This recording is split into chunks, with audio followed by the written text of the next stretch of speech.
Article 370 రద్దు రాజ్యాంగబద్ధమేనని supreme court స్పష్టం చేసింది. ఆర్టికల్ 370ని రద్దుపై కేంద్రం నిర్ణయాన్ని సమర్థించింది. జమ్మూ కశ్మీర్ పై కేంద్రం తీసుకున్న ప్రతి నిర్ణయాన్ని సవాల్ చేయలేరని స్పష్టం చేసింది సుప్రీంకోర్టు. భారత్ లో విలీనం తర్వాత జమ్మూ కశ్మీర్ కు ప్రత్యేక సార్వభౌమాధికారం లేదని, అప్పట్లో యుద్ధ పరిస్థితుల దృష్ట్యా ఆర్టికల్ 370ని ప్రవేశపెట్టారన్నారు ప్రధాన న్యాయమూర్తి జస్టిస్ డివై చంద్రచూడ్. ఆర్టికల్ 370 తాత్కాలిక ఏర్పాటు మాత్రమేనని, శాశ్వతం కాదన్నారు. ఆర్టికల్ 370ని రద్దు చేసే అధికారం రాష్ట్రపతికి ఉందని, హక్కుల విషయంలో జమ్మూ కశ్మీర్ కు ప్రత్యేకత ఏమీ లేదన్నారు జస్టిస్ చంద్రచూడ్. మిగతా రాష్ట్రాలు, కేంద్ర పాలిత ప్రాంతాలతో జమ్మూ కశ్మీర్ సమానమేనని, ఆర్టికల్ 1, ఆర్టికల్ 370 ప్రకారం జమ్మూ కశ్మీర్ భారత్ లో అంతర్భాగమేనని తీర్పు ఇచ్చారు CJI Chandrachud. The state of Jammu and Kashmir does not have internal sovereignty, which is distinguishable from the powers and privileges enjoyed by other states in the country.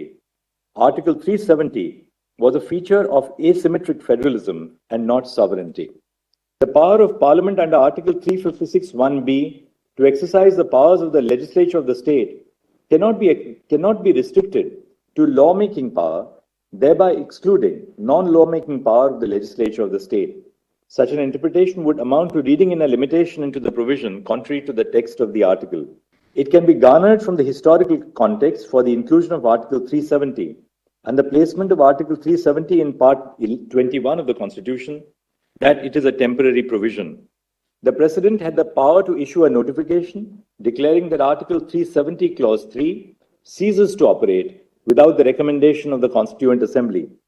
Thus, Parliament's exercise of power under the first proviso to Article 3 under the proclamation was valid and not mala fide. Jammu Kashmir నుంచి లద్దాఖ్ ను విభజించి దాన్ని కేంద్రపాలిత ప్రాంతంగా ప్రకటించడాన్ని కూడా supreme court సమర్థించింది. అయితే ప్రస్తుతం కేంద్రపాలిత ప్రాంతంగా ఉన్న జమ్మూ కశ్మీర్ లో రాష్ట్ర హోదాను వీలైనంత త్వరగా పునరుద్ధరించాలని కేంద్రాన్ని సుప్రీంకోర్టు ఆదేశించింది. 2024 సెప్టెంబర్ 30 లోపు జమ్మూ కశ్మీర్ లో అసెంబ్లీ ఎన్నికలు నిర్వహించేలా కేంద్ర ఎన్నికల సంఘం చర్యలు తీసుకోవాలని సుప్రీం ఆదేశించింది. ఆర్టికల్ 370 రద్దు అంశంపై చీఫ్ జస్టిస్ చంద్రచూడ్ ఆధ్వర్యంలోని 5 న్యాయమూర్తుల రాజ్యాంగ ధర్మాసనం 3 తీర్పులు ఇచ్చింది. CJI Chandrachud, justice Gavai, justice Suryakant కలిసి ఒక తీర్పు వెలువరించగా, జస్టిస్ సంజయ్ కిషన్ కౌల్, జస్టిస్ సంజీవ్ ఖన్నా మరో 2 తీర్పులిచ్చింది. Whether the reorganization of the state of Jammu and Kashmir into 2 union territories of Ladakh and Jammu and Kashmir is permissible under Article 3. However, we uphold the validity of the decision to carve out the union territory of Ladakh in view of Article 3A, read with Explanation 1, which permits forming a union territory by separation of a territory from any state.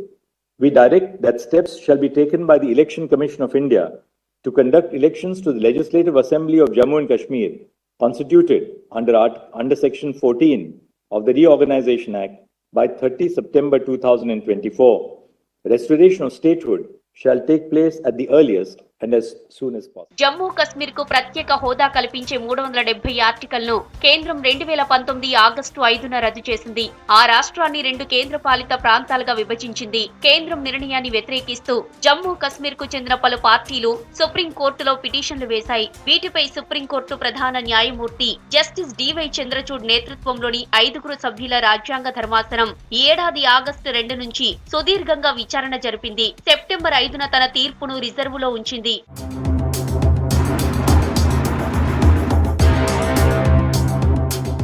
Article 370 Jammu Kashmir కు ప్రత్యేక ప్రాతిపత్తిని కల్పించే భారత రాజ్యాంగంలో ఒక నిబంధన.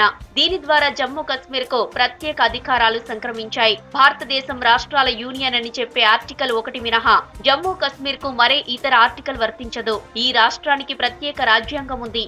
రాజ్యాంగంలోని ఏదైనా భాగాన్ని కొన్ని మార్పులతో రాష్ట్రానికి వర్తించేలా చేసే అధికారం భారత రాష్ట్రపతికి ఉంది. అయితే దీనికి రాష్ట్ర ప్రభుత్వ అనుమతి తప్పనిసరి. జమ్మూ కశ్మీర్ కోసం రక్షణ, విదేశాంగ అంశాల్లో కమ్యూనికేషన్ విషయంలో మాత్రమే పార్లమెంటుకు చట్టాలు చేసే హక్కు ఉంది.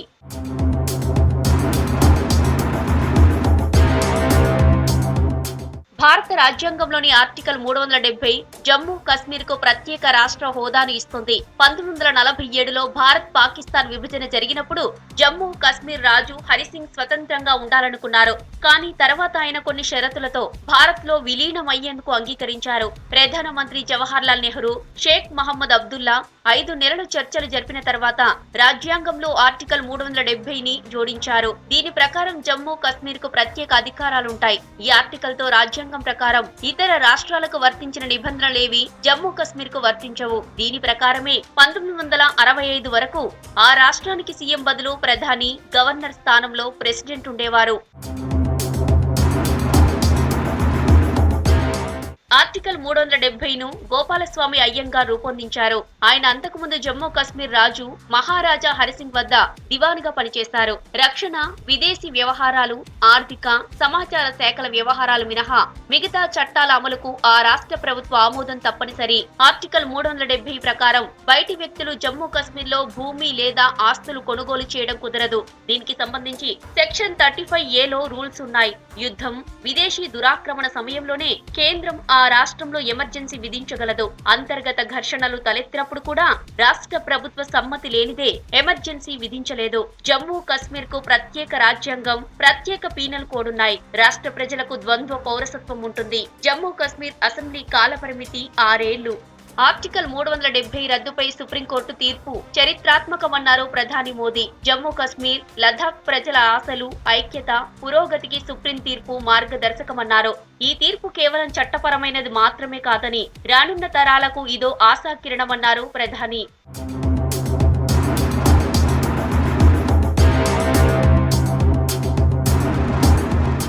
ఆర్టికల్ 370 రద్దు పూర్తిగా రాజ్యాంగబద్ధమేనని సుప్రీం ఇచ్చిన తీర్పుని స్వాగతిస్తున్నామన్నారు కేంద్ర హోంశాఖ మంత్రి అమిత్ షా.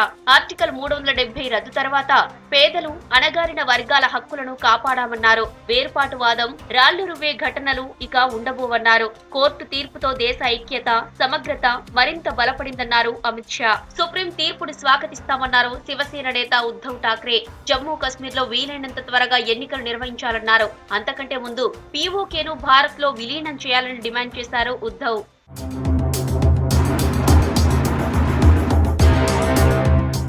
ఆర్టికల్ 370 పై సుప్రీంకోర్టు తీర్పు విచారకరమన్నారు జమ్మూ కశ్మీర్ మాజీ సీఎం గులాం నబీ ఆజాద్. తీర్పుపై జమ్మూ కశ్మీర్ ప్రజలు సంతోషంగా లేరంటూనే సుప్రీం తీర్పును అంగీకరించాల్సిందేనని స్పష్టం చేశారు ఆజాద్. उससे मेरे ख्याल में जम्मू कश्मीर के सभी लोग, चाहे वो कश्मीर के हों या जम्मू सूबा के, वो खुश नहीं है.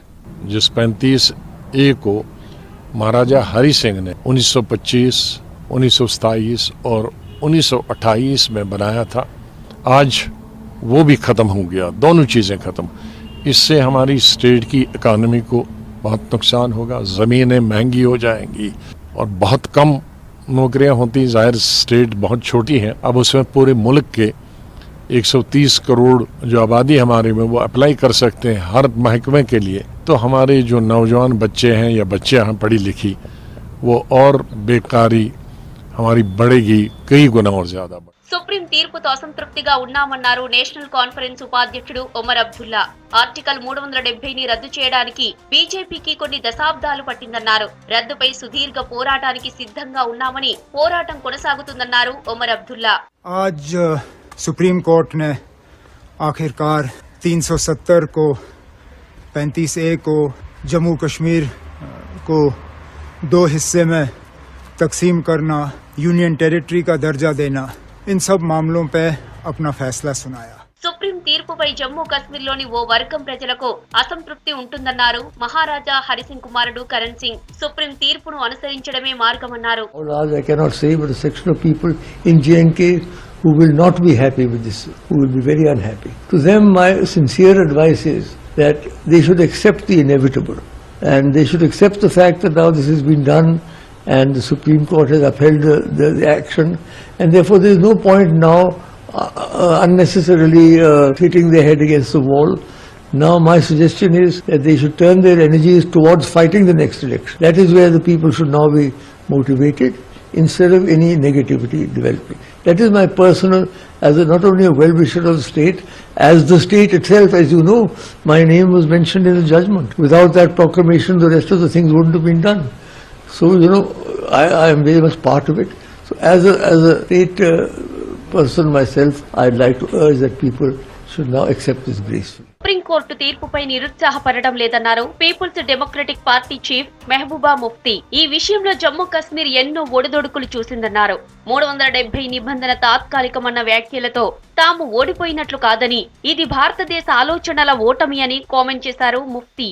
आप जानते हैं कि सुप्रीम कोर्ट ने ये कहा कि 370 आर्जी है, इसलिए इसको हटाया गया. ये हमारी हार नहीं है, बल्कि आइडिया ऑफ इंडिया की हार है, हिंदुस्तान के तस्वुर की हार है. जिस तस्वुर के साथ, जिस आइडिया ऑफ इंडिया के साथ, जिस गांधी के हिंदुस्तान के साथ, उसके बाद 77 साल के बाद एक दूसरी जमात आई जिन्होंने पिछले 77 साल से एक ही रट लगाई थी कि हम पावर में आएंगे और 370 को खत्म करेंगे. उन्होंने कर दिया, मगर ये हमारी हार नहीं है, ये इस मुल्क की हार है. धोखा उन्होंने किया, हमने तो नहीं किया. आज 370 को आर्जी कहते हुए उन्होंने मुल्क को कमजोर कर दिया. ఆర్టికల్ 370పై సుప్రీం తీర్పును విభేదించింది కాంగ్రెస్. సిడబ్ల్యూసీ తీర్మానానికి కట్టుబడి ఉన్నామని స్పష్టం చేసింది. జమ్మూ కశ్మీర్ ప్రజల ఆకాంక్షలకు సుప్రీం తీర్పు వ్యతిరేకంగా ఉందని అభిప్రాయపడింది Congress. We respectfully disagree with the judgment on the manner in which Article 370 was abrogated.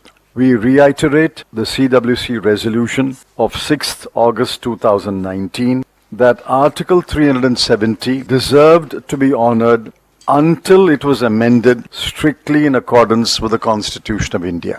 When elections are held, the people of Jammu and Kashmir will have an opportunity to express their views on the crucial questions that were debated in the Honourable Supreme Court, an opportunity that has been denied to them so far. Jammu Kashmir లో భద్రత కట్టుదిట్టం చేశారు అధికారులు. కొందరు నాయకులను అదుపులోకి తీసుకున్నారు, మరికొందరిని గృహ నిర్బంధంలో ఉంచారు. 2 వారాలుగా కశ్మీర్ లోయలోని 10 జిల్లాల్లో భద్రతా ఏర్పాట్లపై పోలీసులు సమీక్షించారు. ప్రజలను రెచ్చగొట్టే వారిపై చర్యలు తప్పవని హెచ్చరిస్తున్నారు స్థానిక పోలీసు ఉన్నతాధికారులు.